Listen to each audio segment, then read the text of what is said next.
everybody, Gurmy's Coasty Yard here, and in today's episode of Germanator Studios, we will be building a fire station as well as making some improvements around our park.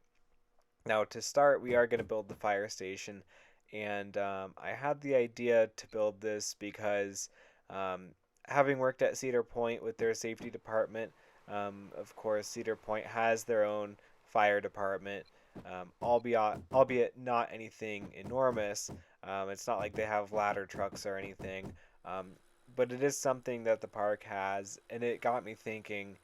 This resort property is much larger than Cedar Point would be. It will have at least three parks and a hotel. So really, this whole property needs a full scale fire station. So I decided I'd build it right here off of the sort of inlet road to the resort property. At least that's sort of the idea behind that road there. My guess is it's the main road in and main road out, but not that I've decided it. Anyway, um, so because of that, I decided, and because of the near central location, that this would be a good spot to have a fire station. So you can see I've already built the garage, and I'm building the office slash living quarters of the station, and that's right there. It has a good access to the access road for the park, as well as to the main road. Um, so it's not finished yet, obviously, but I'm pretty satisfied with how it turns out in the end. Um, and yeah, I thought it was going to take me more time to speak about that, to talk about that, than it ended up taking. But I guess one design note I will make here, you can see I put a little floor in on that one level, and that's because there were transparent windows. And as a small detail, I wanted to make sure that looking through the second story windows, you could still see a floor for the second floor, just to have consistency. So finally, I'm using my little garage door technique. I built the front wall of the garage on the outside edge, and I used a 1/3 height western wall colored gray on the inside edge to look like a garage door. Unfortunately, Roller Coaster Tycoon 3 does not have actual fire trucks, so I was limited to using red colored buses. But I figured that will get the point across, or maybe someone will see it and think, oh, they built a bus depot, which now that I think about it might be a good future project. Um, but anyway, uh, maybe. I'll think about it. But no, this is supposed to be a fire station, and hopefully it's a little obvious, but nevertheless, that's what it is in my mind. And then, of course, I just extended the roadway there a little bit. That way, it would have sort of an even surface all the way from the garage to the main road. And I put some yellow lines on either side so cars know not to park in that area and that there may be cross traffic. And after that, back here, I decided, well, um, I would add a little bit more parking, but you'll notice I'm coloring these parking spaces red, and the reason I decided to do that was I figured this could be parking for the small fire trucks slash ambulances. So we have a few of them here next to our first aid in the colonial section of the park, and I decided, you know what, we can have some more, a larger fleet of them next to our fire station or right behind it. Um, so those will be like local ambulances. But if someone needed to go to the hospital or something, they could have a proper ambulance come in and take them, and they could just be treated at the first aid facility. Anyhow, I think we're moving on from that now. So yeah, I decided to put some more trees right along in there, just to mask things a little bit better. I guess one thing I did right at the beginning that I didn't point out was I built up a little fence along that little parking lot just to differentiate it from the roadway a little more. And now you might be surprised to see that we're in the spooky section again. I wasn't anticipating a return here, but I decided I wanted to build up some ride operator booths for the flat rides because I realized if we're going to do a highly detailed park, we need ride operator booths. So one of the things I did before building the one for this Ferris wheel is I decided I wanted the spider on the side of the Ferris wheel to be a lot more visible to the guests on the midway, because it's a big sort of themed element of that ride. Before it was facing away from them, and I realized there was room enough to turn the Ferris wheel 90 degrees, and it would have the guests facing in a direction that still works. So if we wanted the spider to be visible and turn the ride 180 degrees, that would work, except the guests would be facing the back of that section, the back of the spooky section, and subsequently from the top they might be able to see out of the park, and that would break the immersion. Granted, they could still look left or right and see that, but that way the main focal point is still within the park for quite a ways further. So you can see for the Ferris wheel, I built up um, a two-story operator booth just so that way there's good visibility over the loading platform. And then here for our Enterprise ride, which we fittingly called Witch's Wheel, um, named after Witch's Wheel at Cedar Point, of course, and fitting the spooky theme, I just put a small one there. And the one I built right there is basically the same as every other operator booth that I end up putting in um, this little spooky area. And in fact, I believe um, we also copied this design for the Western operator booths because it's using the Western wall set, and it's consistent with the architecture in both areas. So anyway, that's basically what I did here. Um, and yeah, I debated whether or not I wanted to put an operator booth there for the carousel, um, just because some rides, and there are a few rides that I didn't do operator booths for. You'll notice here in the Colonial section, there are a couple I didn't, and I'll explain that. So the tilt-a-whirl, blah, tilt-a-whirl ride, as well as the Matterhorn. I think it's called the Thunderbobs ride in the game. Um, those rides in real life sort of have an operator booth built into the ride platform. Um, and I know that because for one thing I've operated both of those ride types in real life. Um, so because of that, I decided I would just let that be the explanation for why there's no physical booth adjacent to that ride area. But for rides like this, the Floundering Ferry is what it's called in the game. I believe we called it the SS Sandusky. Um, my This was more inspired by a ride like Pipe Scream at Cedar Point, where it sort of has an elevated platform. It's elevated to the height of the ride, um, but an elevated operator booth adjacent. It's quite similar to this one, um, but maybe on a slightly larger scale. Anyhow, point being, some rides it made more sense to have a proper operator booth built as a structure right near it, where others you could get away with not having it. And again, with the Ferris wheel here, I debated not having it because I'm sorry, the carousel, and the reason is because for the carousel that I operate, the operator booth is very small and it's very close to the ride, and it's within the ride area itself, not built up as part of the structure like the Matterhorn rides or the Tilt-A-Whirl rides, but nevertheless, it's part of the ride area and very small. So I thought, I don't think I want to build one. But then I decided, well, I have a space for it and I can sort of make it work in terms of the visibility. So I added that glass on the side to make sure the operators had a full field of view when looking at the ride. And yeah, it ended up working out in the end. And I did something similar here for the teacup ride, I believe. Maybe not.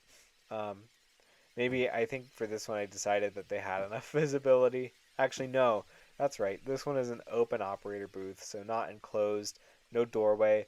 I just used the Western porch columns or pillars or whatever you want to call them uh, to make sure there was support on all sides of this booth. But it has an open side, so it's open air completely. That way, operators still have that left and right field of view um, for looking at the rides. And then I decided, since I was going to use this spooky booth a few more times, to try and save it as a custom structure, but unfortunately not all of it saved, and that's because I didn't really have. I mean, there was a lot of stuff right around it, so I didn't want to want to select a 3x3 square around the structure, I just did a 1x1 square.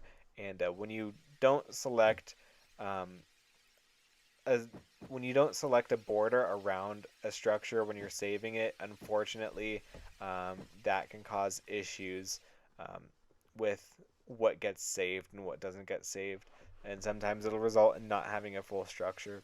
But anyway, there in our medieval section, we had one flat ride, and that was the Scrambler. So I put a booth there, um, building it up, I believe, with the colored wall sets. Now, this booth was a very interesting one. This is our little drop ride. I think I called it Pterodon Plunge originally, but I renamed it, and you might see it here in a moment. I thought, you know, the phonetics of it would work better if it was called something like Pterodon Takeoff, just because of that T sound. So I changed it to that, and you'll see here I found a spot for the booth. This one, of course, had to be elevated because there was pathways all around this building, this ride structure. But also, I think it's sort of common um, for drop towers, and mainly I'm thinking about Power Tower at Cedar Point, to have an elevated structure. And of course, that one is in part because there are 4 towers right around the booth, and it's centrally located, so it makes sense. Um, but anyway, I decided to have an elevated structure for that variety of reasons, and we just made a little more space for it where the midway was previously. And you'll notice too how the queue wraps underneath it. And I wanted to make sure I had a complete structure, but I used some doorway pieces to make sure guests could get through. And then just because that staircase is right up against the main path, I'm sort of intrusive in the middle of it. I put a little fencing around it just to make sure guests know they are not supposed to go up there. But I'm sure there would be a small gateway or something for operators to open and close. And then I realized I had this dinosaur go around right next to this ride, and so I thought, well, guess we got to put an operator booth here as well. I just did a small and simple one right next to those two. I figure this would probably be a scenario for operators where people who are operating the dinosaur go around are also going to be operating the drop tower, and they'll rotate between the two. So I figured um, I'll put a booth for that one, and those will be right next to each other, and it'll work out just fine. And I think it did. And the final operator booth that we are going to build here is for our disco ride. And I guess this one is probably a lot closer in scale and in concept to Pipe Scream. In fact, I think in the real world, Pipe Scream and the manufacturer who manufactures this, I can't remember who, but it's the same manufacturer. And of course, this is based off of a real ride. So this booth is a little bit similar. I mean, I guess this is a better example for talking about Pipe Scream. But of course, this is like a larger version of that floundering ferry ride from earlier. And anyhow, so we basically built the same style of booth.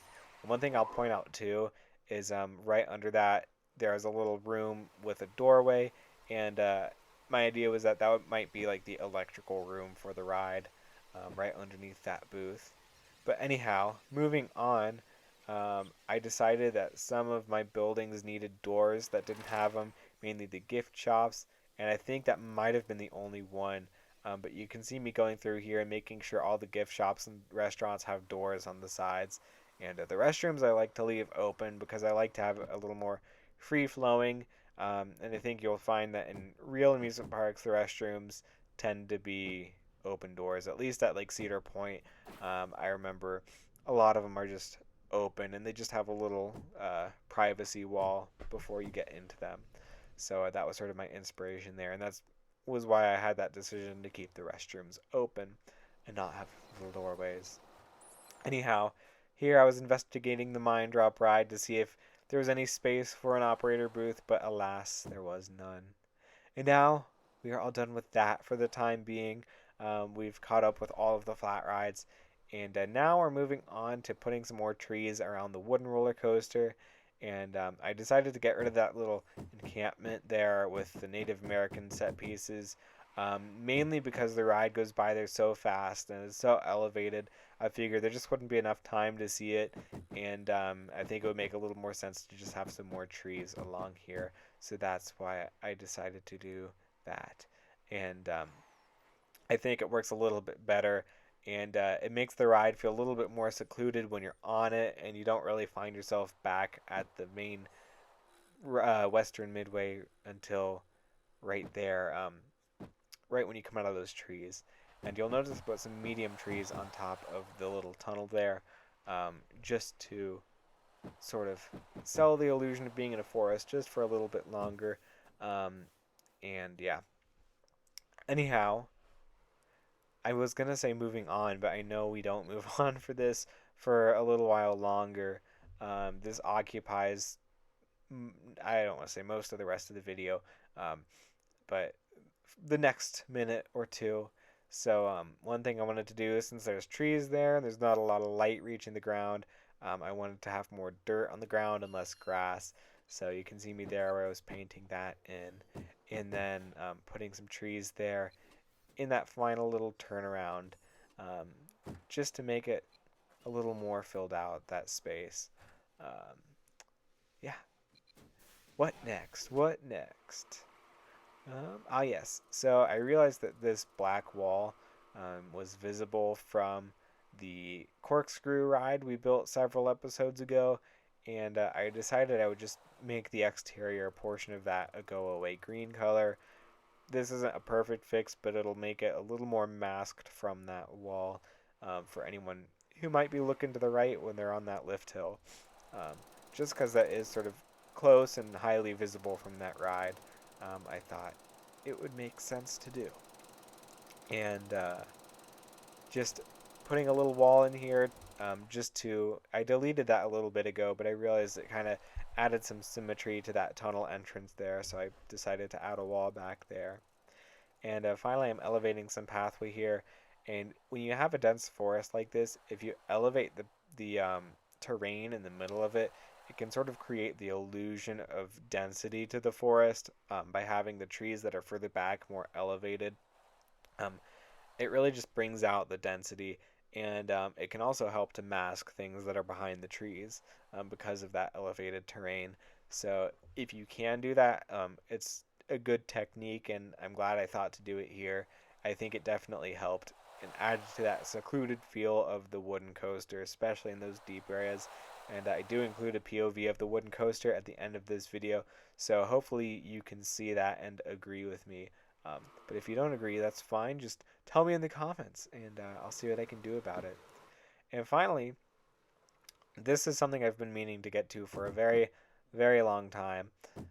This is honestly, if you ask me, probably the biggest eyesore in the park, and that is this this big brown wooden wall in our medieval section. I don't know what I was thinking when I designed it or when I built it, but I realized it doesn't, it looks like a border from the inside and from the outside, and it looks like it's holding you in.